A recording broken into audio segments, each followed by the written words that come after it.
Маңғыстау облысы бойынша экология департаментінің зертханалық тыңдамалы бақылау бөлімінің бас маманы Әбиева Маракидегі Қазақстан Республикасының экология кодексінің 180 бабына сәйкес бірінші және екінші санаттағы объектілердің операторлары өндірістік экология бақылау бағдарламасы бойынша есептілік тапсыруға міндетті.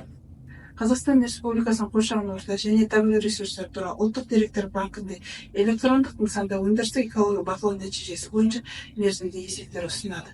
Бұған дейін өндірістік экологиялық бақылау бағдарламасы есептілігі company.ecogov.kz порталының тақтарысы енді ECG кілт арқылы .ecopортал.kz порталына тапсырылады. Тапсыру мерзімі Қазақстан Республикасының экология, геология және табиғи ресурстар министрлігінің 2021 жылғы 14 шілдедегі нөмірі 250 бұйрығында көрсетілгендей 90 сайынғы есепті 90-нан кейінгі екінші айдың бірінші күніне тапсыруға міндетті.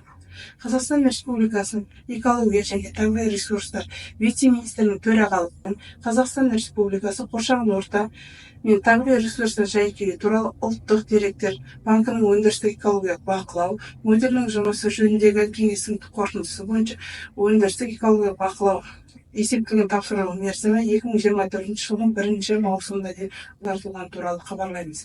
Хабарлай отырып, осы портал бойынша сұрақтарыңыз болса, Маңғыстау облысы бойынша экология департаментінің зертханалық талдамалық бақылау бөліміне хабарласуыңызды сұраймыз.